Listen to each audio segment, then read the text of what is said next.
Bismillahirrahmanirrahim. Assalamualaikum warahmatullahi wabarakatuh. Alhamdulillahirabbil alamin. Amma ba'du.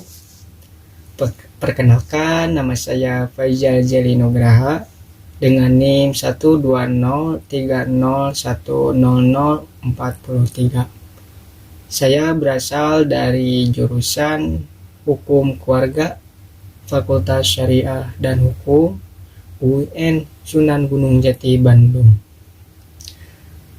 Pada video kali ini kita akan mereview mata kuliah Hukum Tata Negara dengan materi yang pertama, Hukum Tata Negara, isinya secara pengertian, ruang lingkup hukum tata negara, sumber hukum tata negara. Yang kedua, asas-asas hukum tata negara, isinya bentuk-bentuk negara hukum. Yang ketiga, tipen dan bentuk susunan negara, isinya bentuk negara. Yang keempat, bentuk dan sistem pemerintahan, isinya bentuk-bentuk pemerintahan, siklus teori atau bentuk pemerintahan yang berputar, sistem pemerintahan menurut Mahfud MD. Selanjutnya yang kelima, negara autokrasi dan demokrasi modern. Isinya pengertian autokrasi modern, ciri-ciri autokrasi modern, pengertian demokrasi modern, perbedaan demokrasi modern dan autokrasi modern, pandangan negara autokrasi modern dengan negara demokrasi modern terhadap Badan Perwakilan Rakyat. Dan yang terakhir, yang keenam, teori pembagian kekuasaan dan lembaga-lembaga negara. Isinya menurut Maurice Diverger, menurut John Locke, menurut Montesquieu. Baik, langsung saja ke pembahasan yang pertama tentang hukum tata negara.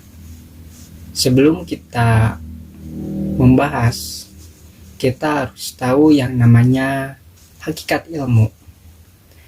Sejarah mencatat bahwa proses perkembangan ilmu sebagai pengetahuan yang bersifat ilmiah tidak berlangsung secara ringkas, tetapi membutuhkan waktu yang sangat panjang, dimulai dari filsuf Thales sampai Plotinus, yang menghasilkan ilmu pengetahuan dasar pada zaman Yunani kuno.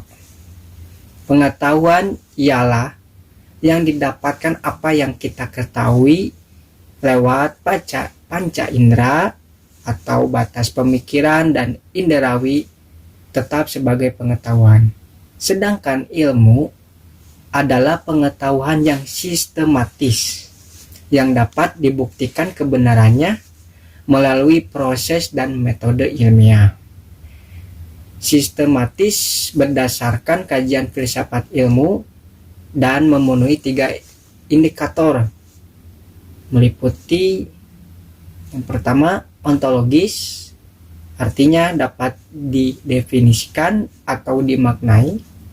Yang kedua epistemologis, artinya metode dalam aktivitas keilmuannya.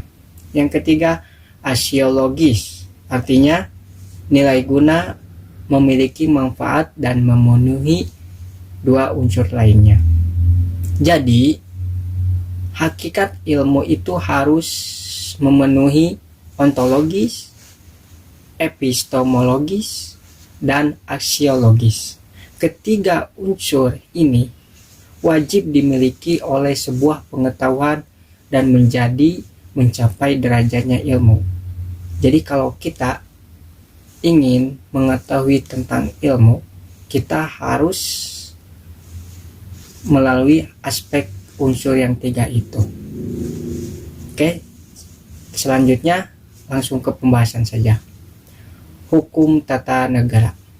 Dari beberapa istilah dalam bahasa Inggris disebut dengan constitutional law atau hukum konstitusi. Kemudian istilah dalam bahasa Prancis disebut dengan droit constitutionnel atau konstitusi negara. Kemudian istilah dalam bahasa Belanda disebut Strafrecht, artinya hukum negara. Istilah-istilah ini yang dipakai oleh beberapa negara di dunia mengenai penamaan hukum tata negara tersebut. Secara pengertian, hukum tata negara adalah perkumpulan peraturan hukum yang mengatur organisasi negara antara instansi dasar lainnya, struktur kelembagaan, pembentukan lembaga-lembaga negara, hubungan hukum atau hak dan kewajiban antara negara, lembaga, wilayah, kedudukan warga negara, serta hak asasinya warga negara.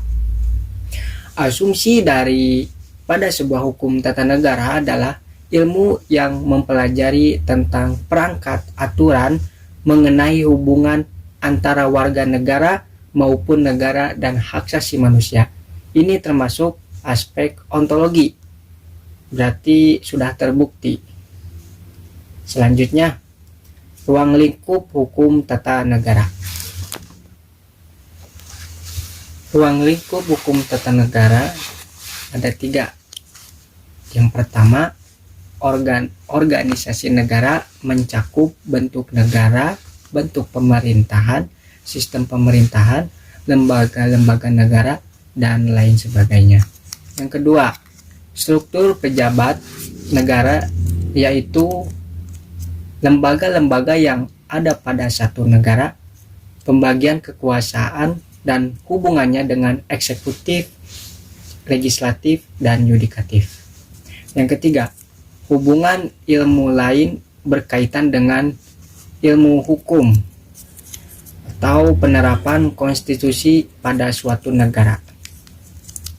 Ilmu selanjutnya ilmu politik atau figurasi budaya politik di sebuah negara. Selanjutnya Han, sifatnya dinamis atau birokrasi. Selanjutnya sosial, kemasyarakatan, dan ekonomi atau kesejahteraan jaminan terhadap negara. Jadi ruang lingkup hukum tata negara ada organisasi negara mencakup yang itu. Terus yang kedua, struktur pejabat negara, yaitu hubungannya dengan yudikatif, legislatif. Yang ketiga, hubungan ilmu lain berkaitan dengan ilmu hukum, penerapannya pada ilmu politik, Han, dan ekonomi. Lanjut, sumber hukum tata negara tidak dapat dipisahkan dari pengertian sumber hukum material dan formil. Beberapa sumber hukum tata negara berdasarkan sumber hukum formil adalah jurisprudensi peradilan atau fatwa hakim, konvensi ketatanegaraan, doktrin ilmu hukum. Sumber hukum tata negara Indonesia juga mencakup sebagai berikut. Yang pertama, Undang-Undang Dasar 1945 tidak boleh bertentangan dengan Undang-Undang Dasar 1445. Yang kedua, ketetapan MPR yang menetapkan undang-undang. Yang ketiga, undang-undang atau peraturan perundang-undangan, keputusan yang ditetapkan oleh presiden dan bersifat memaksa karena darurat. Yang keempat, peraturan pemerintahan ditetapkan oleh presiden dan menjalankan undang-undang semestinya.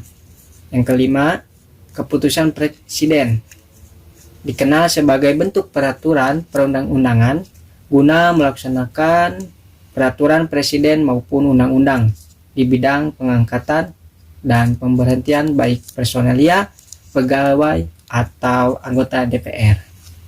Selanjutnya yang keenam, peraturan pelaksanaan lainnya yang disebut menteri tidak menuruti peraturan perundang-undangan yang mendelegasikannya. Yang ketujuh, konvensi. Apa itu konvensi? Konvensi adalah peraturan tidak tertulis berupa tradisi adat budaya Indonesia dan disepakati oleh masyarakat. Contohnya istilah kata pamali, kebudayaan yang ada di suku Sunda. Yang kedelapan, traktat. Apa itu traktat? Traktat adalah perjanjian atau persetujuan hukum internasional. Banyak sekali sumber hukum tata negara itu. Selanjutnya, sumber hukum material negara. Sumber hukum materi negara adalah sumber yang menentukan isi kaidah hukum tata negara, contohnya Pancasila, sebagai dasar dan pandangan hidup bernegara. Hukum adat, ketatanegaraan atau tradisi tidak tertulis, dan hukum kebiasaan ketatanegaraan. Jadi, istilah-istilah hukum tata negara ini yang dipakai oleh beberapa negara di dunia mengenai penamaan hukum tata negara tersebut. Selanjutnya kita akan membahas asas-asas hukum tata negara. Pengertian asas adalah karakter atau prinsip atau ciri khas yang menjadi petunjuk berpikir seseorang dalam mengambil keputusan yang penting dalam hidupnya dan objeknya sebagai negara tersebut. Asas-asas hukum tata negara terbagi menjadi 3 bagian. Yang pertama, asas negara kesatuan. Pada dasarnya, negara kesatuan pernyataan yang jelas mengenai suatu hal pada saat memberitahukan kemerdekaan oleh para pendiri negara dengan menyatakan seluruh wilayah sebagai bagian dari satu negara. Di dalamnya ada asas desentralisasi, dekonsentrasi, dan tugas pembantuan. Apa itu desentralisasi? Yaitu pelimpahan kewenangan negara kepada otonomi daerah untuk mengatur dan mengurus urusan pemerintahan dalam sistem negara. Yang kedua, dekonsentrasi. Apa itu dekonsentrasi? Yaitu penyelenggaraan pemerintahan pusat yang dilimpahkan ke daerah atau kepada instansi vertikal di wilayah tertentu. Selanjutnya, tugas pembantuan. Tugas pembantuan yaitu wewenang pemerintahan pusat bila mana pada satu waktu itu dibutuhkan pada peran daerah atau melaksanakan tugas tertentu. Yang kedua, asas negara hukum atau peraturan kebijakan pemerintahan yang baik. Ciri negara hukum hasil dari International Commission of Juris di Bangkok pada tahun 1965 bila mana negara hukum tersebut memiliki ciri-ciri, yaitu yang pertama, jaminan HAM, hak asasi manusia dari pemerintahan. Yang kedua, badan kehakiman bebas atau mandiri atau campuran antara kewenangan-kewenangan pemerintahan pusat terhadap lembaga-lembaga kehakiman. Yang ketiga, pemilihan umum yang bebas dalam arti demokratis. Yang keempat, kebebasan menyatakan pendapat atau bisa disebut demokrasi internasional. Selanjutnya, kebebasan serikat bisa disebut membentuk organisasi ataupun lain sebagainya. Dan yang terakhir, pendidikan kewarga negaraan tentang nasionalisme dan lain sebagainya. Itu asas yang kedua. Yang ketiga, asas demokrasi. Demokrasi itu dari, oleh, untuk rakyat. Indikator menurut Afan Ghaffar, yang pertama, menyelenggara kekuasaan berasal dari rakyat atau kedaulatan rakyat.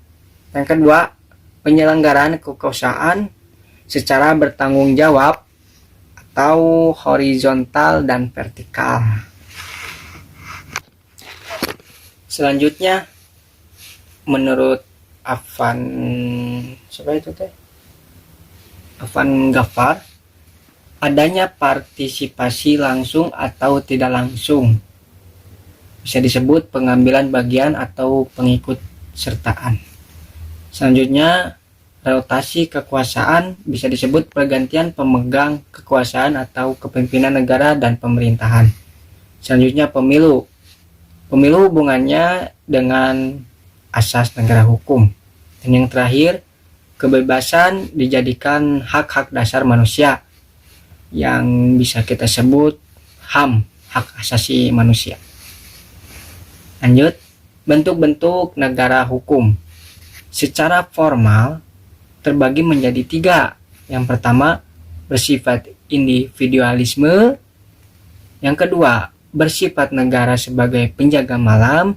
Yang ketiga, bersifat monopoli.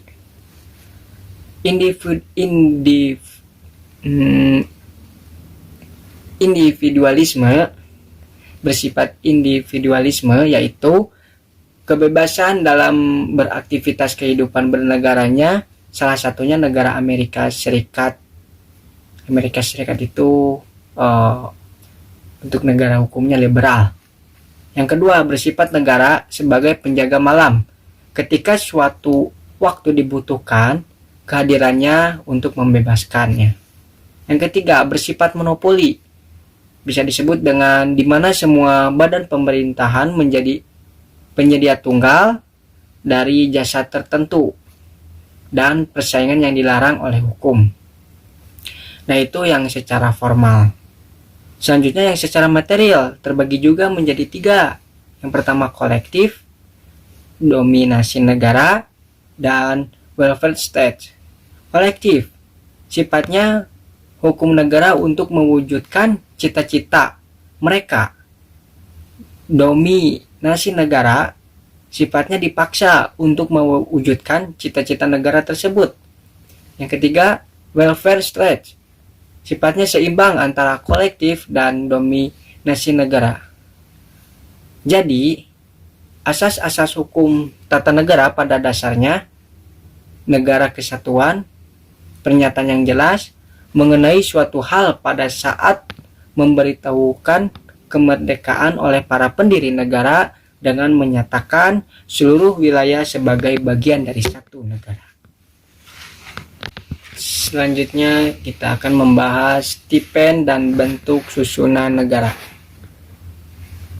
Setiap negara di dunia memiliki bentuk negara dan bentuk pemerintahan untuk menjalankan sistem pemerintahannya. Bentuk negara juga dapat dibagi menjadi negara kesatuan dan serikat atau disebut federasi. Yang pertama, negara kesatuan. Negara kesatuan. Kedaulatan negara kesatuan adalah kesatuan. Tidak ada negara pemerintahan pusat adalah pemegang kekuasaan tertinggi di negara kesatuan. Pada saat yang sama, daerah administratif bawahannya hanya menjalankan kekuasaan yang dipilih oleh pemerintahan pusat yang ditugaskannya. Contohnya, negara dengan bentuk tunggal seperti Spanyol, Brunei Darussalam, dan Indonesia. Yang kedua, negara serikat atau federal. Kedaulatan federasi atau negara federal berasal dari negara bagian. Sebagian dari kedaulatan ini ditransfer ke negara federal. Jadi, pada hakikatnya, kedaulatan terletak pada negara-negara. Misalnya negara-negara yang berbentuk aliansi seperti Amerika Serikat, India, dan Jerman. Nah, ciri-ciri negara aliansi yaitu yang pertama, ada lebih dari satu kepala negara. Yang kedua, memiliki lebih dari satu konstitusi. Yang ketiga, ada lebih dari satu kabinet. Dan yang keempat, terdapat lebih dari satu kantor perwakilan. Jadi, kesimpulannya, bentuk susunan negara dapat dibagi menjadi negara kesatuan dan negara serikat.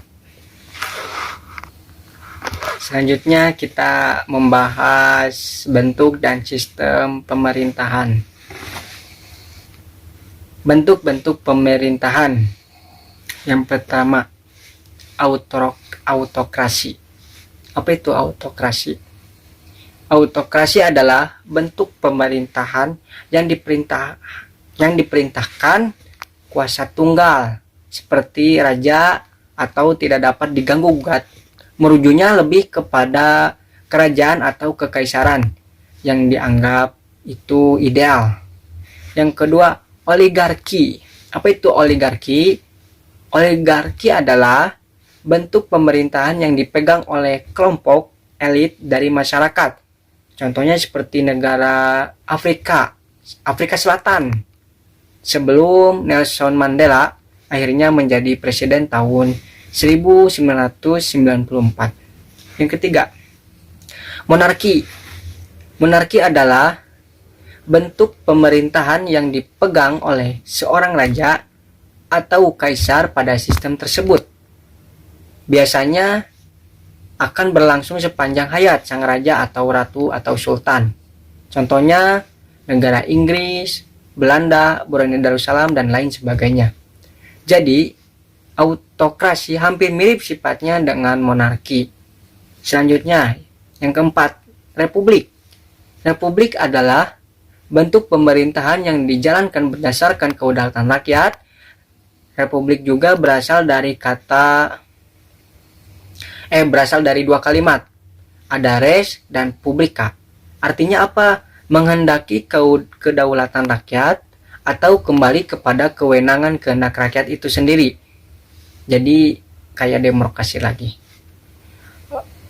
Menurut Aristoteles ada 3 bentuk negara yang sempurna dan bentuk negara yang kemerosotan sebagai berikut. Yang pertama, bentuk yang sempurna, yaitu monarki. Kalau mengalami kemerosotan, maka menjadi despoti atau diktatorisme. Terus tirani, bisa disebut kekuasaannya ada pada satu orang, contohnya seperti pada masanya Adolf Hitler di Jerman. Yang kedua, aristokrasi, yaitu kekuasaan dipertunjukkan untuk kepentingan umum, contohnya seperti Yunani kuno. Kalau mengalami kemerosotan, maka menjadi oligarki atau plutokrasi. Bisa disebut plutokrasi itu pemerintahan yang diatur oleh konglomerat akibat kondisi ekstrim. Dan yang terakhir, yang ketiga, politeia. Kalau mengalami kemerosotan, maka menjadi demokrasi. Bisa disebut pemegang kekuasaannya adalah rakyat. Nah, politeia adalah bentuk pemerintahan kota, sifatnya secara langsung. Contohnya seperti negara Yunani, ketika itu jumlah penduduknya tidak terlalu banyak dan wilayahnya tidak terlalu luas, maka pemerintahannya dilakukan secara langsung. Jadi pandangannya tidak selalu negatif dalam bentuk negara sempurna maupun kemerosotan. Nah, selanjutnya ada teori siklus teori atau bisa disebut dengan bentuk pemerintahan yang berputar. Nah, yang pertama, monarki. Monarki itu dipegang oleh satu orang, kemudian dia berkepentingan atas dasar keluarga atau keturunan. Kemudian outputnya menjadi tirani, diperintahkan satu orang sewenang-wenang, sangat jelek. Yang kedua, aristokrasi, yaitu kekuasaan dipegang oleh beberapa orang, dia memiliki kepentingan, kemudian menjadi oligarki, kekuasaan yang dipegang oleh beberapa orang, dia juga memiliki kepentingan juga. Yang ketiga, demokrasi, yaitu pemerintahan dijalankan rakyat dan kepentingan rakyat. Kemudian menjadi oknokrasi, yaitu masing-masing orang ingin mengatur dan memerintah ingin bebas. Itu menurut Aristoteles. Selanjutnya, sistem pemerintahan menurut Mahfud MD. Secara umum terdapat 2 bagian. Yang pertama, presidensial. Nah, poin-poin tertentunya adalah yang pertama, kepala negara menjadi kepala pemerintah, bisa disebut eksekutif. Yang kedua, Pemerintahan tidak bertanggung jawab kepada parlemen, DPR, parlemen, dan pemerintahan adalah sejajar. Yang ketiga, kabinet diangkat dan bertanggung jawab kepada presiden. Yang keempat, eksekutif dan legislatif sama-sama kuat. Salah satu contohnya negara kita Indonesia. Yang kedua, parlementer.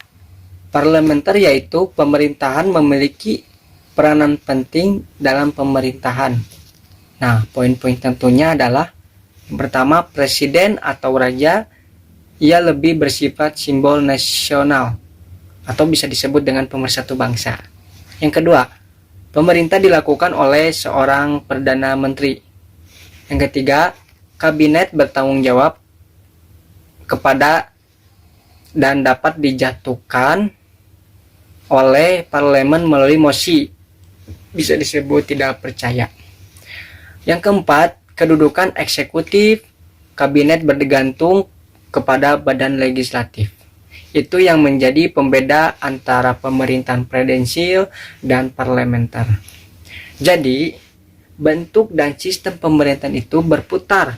Berputarnya ke monarki, selanjutnya ke aristokrasi, selanjutnya ke demokrasi, dan seterusnya berputar, yang bisa disebut dengan siklus teori pemerintahan yang berputar.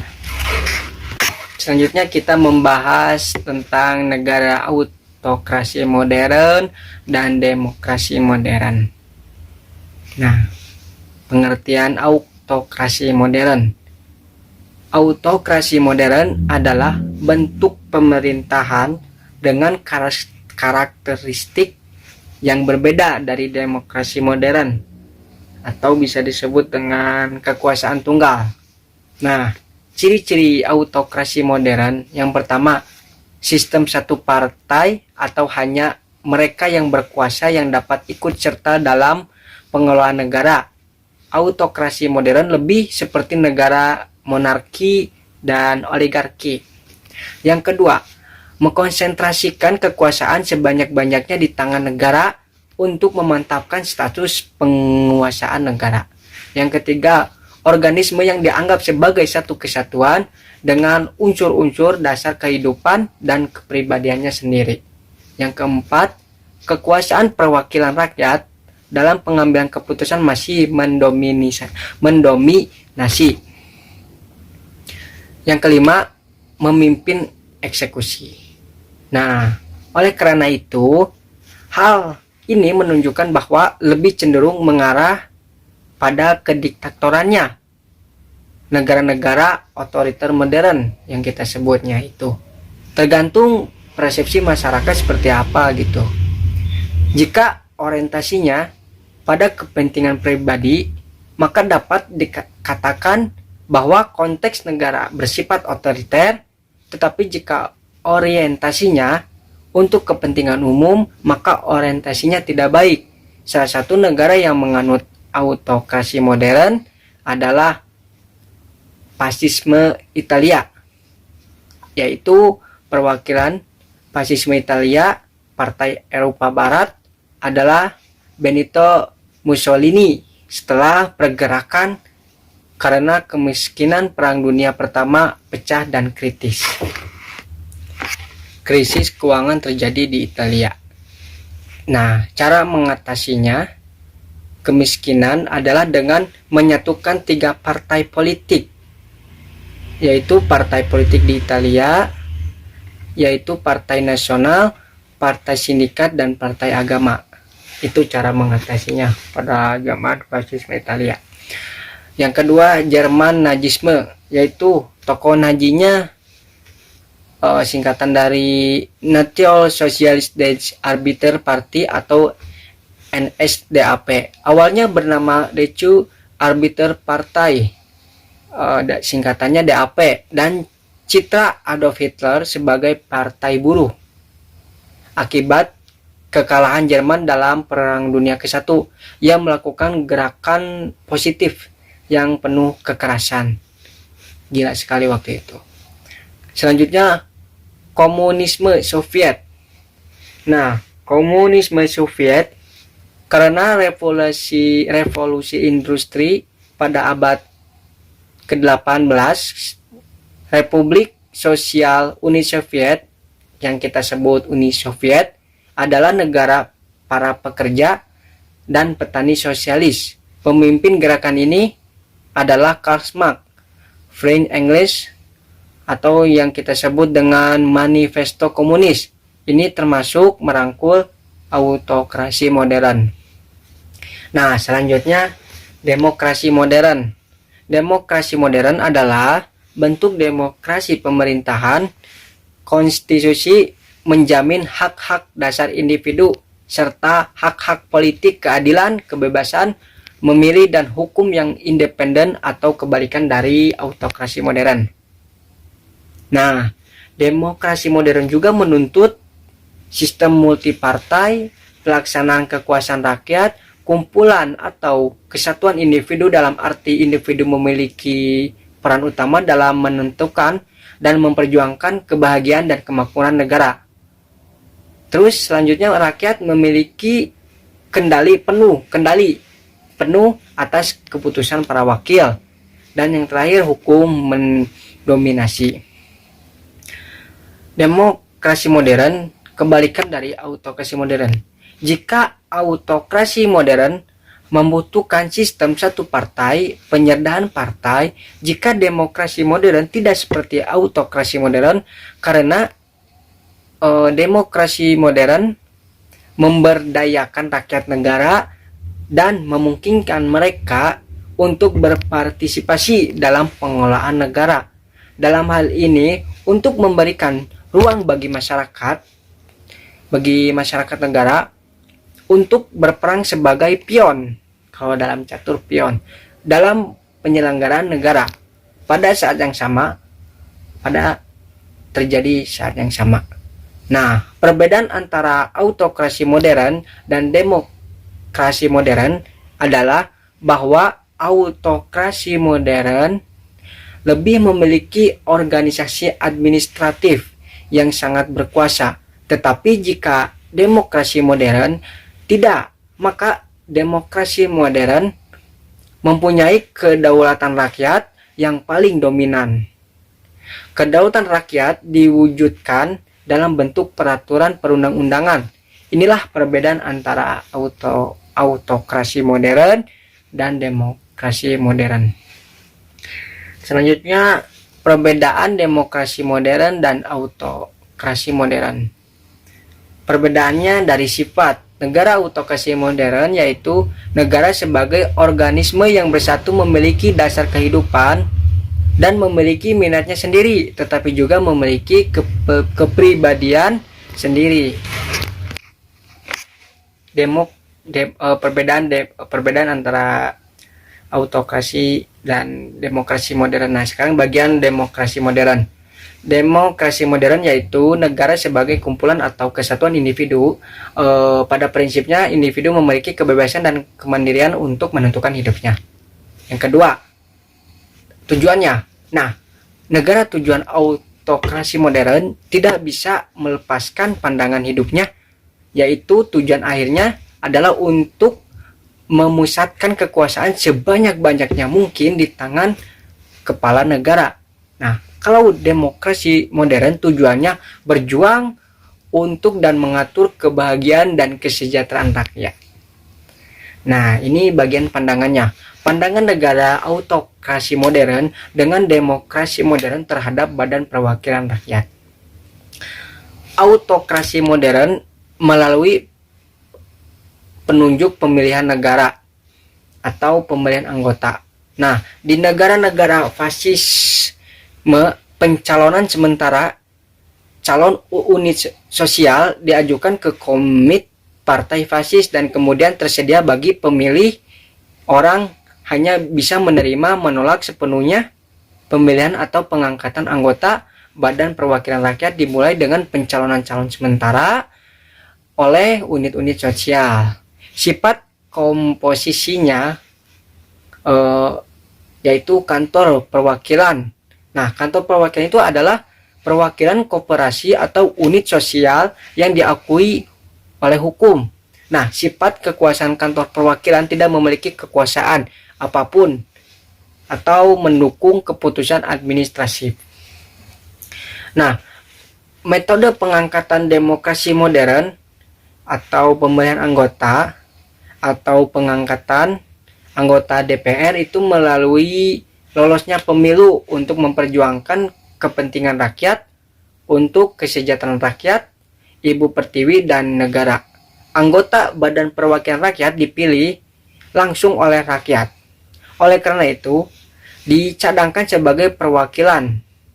Susunan Badan Perwakilan adalah atomistis atau wakil dari rakyat pemilih. Sifat kekuasaan kantor perwakilan ini memiliki kekuatan hukum. Nah, jadi negara autokrasi dan demokrasi modern memimpin eksekusinya berbeda. Hal ini menunjukkan bahwa lebih cenderung mengarah pada kediktatoran. Ini kebalikan dari autokrasi modern.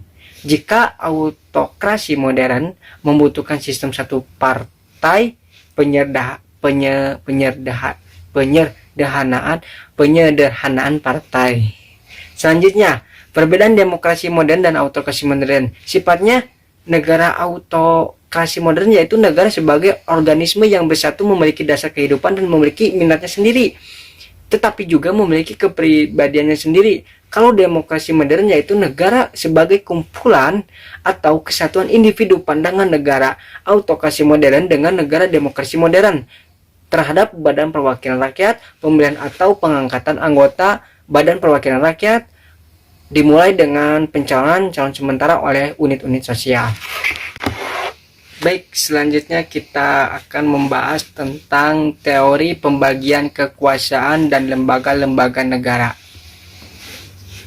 Pengelolaan suatu negara tidak dapat dilakukan hanya oleh satu kekuasaan atau satu bentuk saja. Jadi, pasti ada bidang lain yang memang memiliki spesialisasi kekuasaan semacam ini. Penegakan pembatasan kekuasaan menurut Maurice Duffert, langkah yang bisa dilakukan adalah membatasi kekuasaan bisa dilakukan, dan itu juga perlu dilakukan alasannya. Nah, alasannya adalah untuk membatasi penyebarannya yang tidak diinginkan seperti penyalahgunaan kekuasaan dan tindakan sewenang-wenangnya. Oleh karena itu, kita perlu untuk membatasi dan mendesentralisasikan kekuasaan setelah pembatasan. Nah, menurut Maurice Duverger, ada beberapa syarat pelaksanaan atau pemberlakuan pembatasan kekuasaan. Yang pertama, langsung meliputi. Nah, langsung meliputi ini isinya pemilihan penguasa, bisa ditentukan batas-batas kekuasaannya. Yang kedua, power sharing, bisa disebut dengan menyalurkan kekuasaan ke lembaga lain sehingga tidak ada yang disebut lembaga superpower. Yang ketiga, kontrol yurisdiksi terpadu, bisa disebut dengan menegakkan kontrol yang lebih ketat. Yang kedua, menambah atau memperkuat kekuasaan pihak yang diperintah, salah satunya pada saat situasi di luar kendala dan orang yang diperintah sudah merasa cukup, maka akan ada yang namanya pemberontakan. Tentu salah satu caranya adalah dengan cara revolusi. Nah, yang ketiga, mengendalikan tirani. Nah, mengendalikan tirani harus oleh penguasa dari dalam dan luar masyarakat. Ini adalah metode yang dapat digunakan untuk membatasi kekuasaan, dan metode ini juga dapat digunakan untuk pembagian kekuasaan. Berbagi kekuasaan juga bisa kita sebut dengan istilah politika, yang disebut dengan kekuasaan negara. Nah, bukan politika sih, trias politika yang disebut dengan kekuasaan negara. Sudah ada trias polika ini sejak di Prancis abad ke-16. Prancis menginginkan revolusi, sejarahnya seperti itu, dan Prancis sudah ingin berbagi kekuasaan di abad ini pada saat itu terjadi desentralisasi. Nah, pada zaman Prancis waktu dahulu mendesentralisasikan tentang kekuasaan yang disebut dengan trias politika. Nah, isinya yang pertama fungsi diplomatik, fungsi pertahanan, fungsi kekuasaan, fungsi keadilan dan fungsi kebijakan. Ini termasuk distribusi kekuasaan selama revolusi Prancis yang selanjutnya disederhanakan oleh John Locke pada tahun 1632 sampai 1704.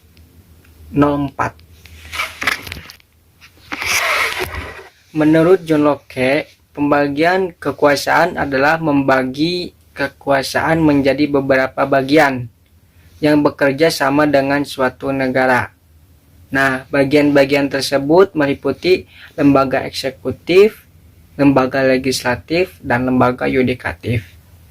Tujuannya dari pembagian kekuasaan untuk menghindari pemusatan kekuasaan atau kekuasaan pada satu partai atau lembaga politik.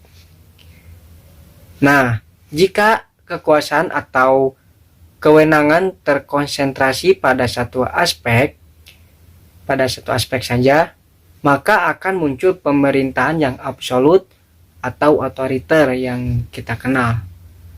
Pemerintahan absolut adalah bentuk pemerintahan yang dipimpin oleh seorang presiden, raja, ratu, atau kaisar dengan kekuasaan yang tidak terbatas pada saat yang sama. Itu juga sedangkan pemerintahan otoriter adalah bentuk pemerintahan di mana kepala pemerintahan bertindak sewenang-wenang dan tidak memperhatikan kebebasan pribadi. Ini bisa disebut dengan diktator. Nah, John Locke adalah orang pertama yang mengemukakan teori desentralisasi kekuasaan. John Locke juga mengusulkan untuk membagi kekuasaan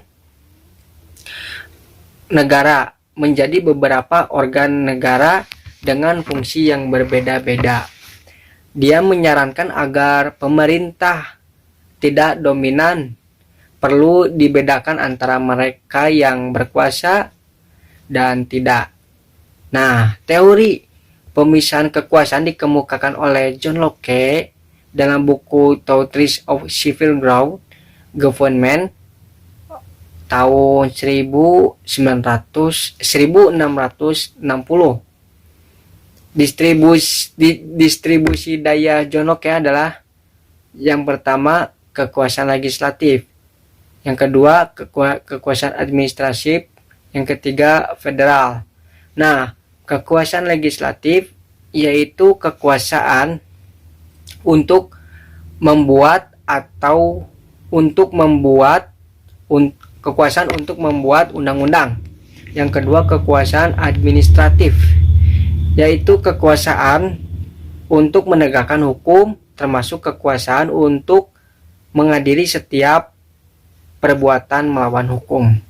Yang ketiga, kekuasaan federal. Kekuasaan federal yaitu kekuasaan untuk mengembangkan hubungan luar negeri. Nah, pandangan John Locke di atas menjadi dasar munculnya teori pembagian kekuasaan yang merupakan ide orisinal untuk menghindari pemusatan mutlak pada suatu negara.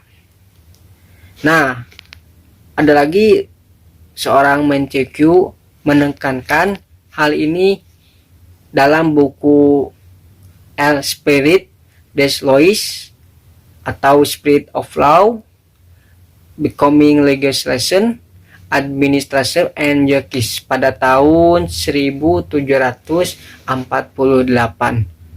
Nah, konsep Montesquieu tentang pembagian kekuasaan negara disebut dengan yang tadi kita sebut trias politika. Nah, ini trias politika itu konsep Montesquieu.